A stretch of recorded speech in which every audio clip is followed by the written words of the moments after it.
Naaalala mo pa ba nung una kayong magkita? Pangin ka ba kasi Naniniwala ka ba sa love at first sight? hindi. Eh at second sight? Pwede. Alam mo, baka hindi ka na makauwi. Bakit? Eh kasi nasa isip na kita eh. Alam mo kung bola ka, hindi kita kayang i-shoot. Dahil lagi mo ako mamimiss. I'm Apollo. Ay, Myrene. Thank you, Lord, ha? Pandesal lang naman hinihingi ko sa inyo. Hamburger binigay nyo. May fries pa. Naaalala mo pa ba nung nagkakadevelopan na? Mabaho. Hindi nga.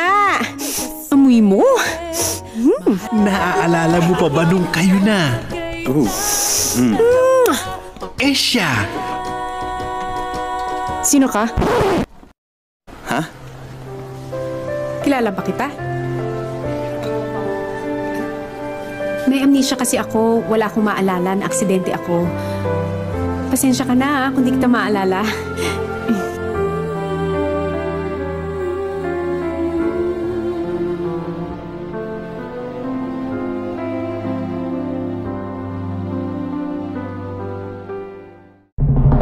dalawang babaeng palaban sa pag-ibig.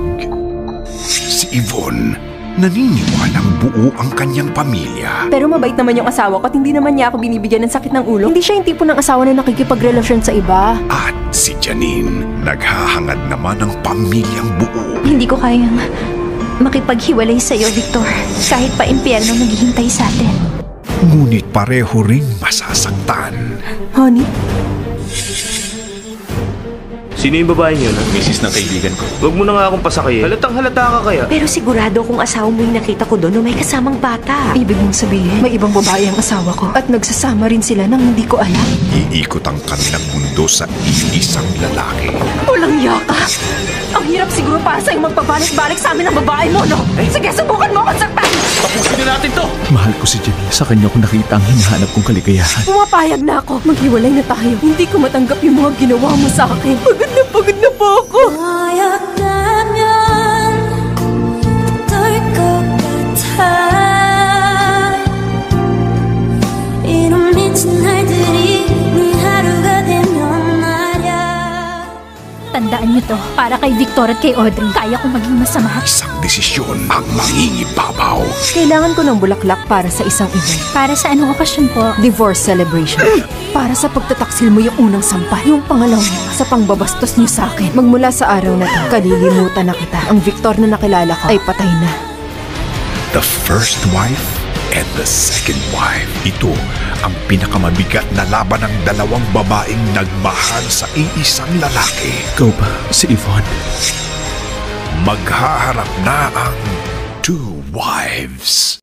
Ngayong summer, it's Meteor Fever forever! Nagbabalik ang F4! Kilalang kilabot at terror ng Yingte University. Ang kanilang leader, si Dao Mingsa. Isang babae ang mga sunshine. Mga Piggy 4, hindi ako takot sa inyo. Simula ngayon, magkaaway na tayo. To the rescue naman si Wasilay. Ang sikat na si Domings. Ewan ko ba kung bakit nagustuhan kita. Balikan ang inyong favorite kilig moments. Mahal kita. At para naman sa first timers, sure na mahuhook kayo sa kilig.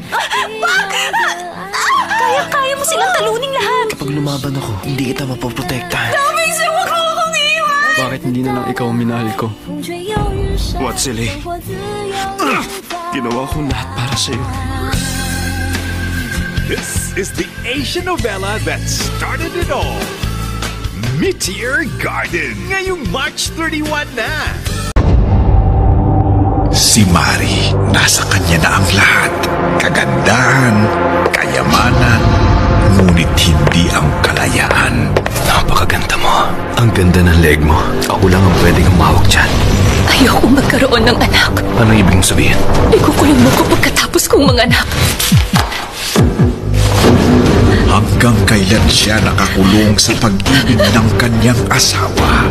Nag-report ako sa police station pero wala ring nangyari. Marami na akong pinuntahang lawyers. Wala ni isang pumanig sa akin dahil kinausap na ni Franco ang mga yun.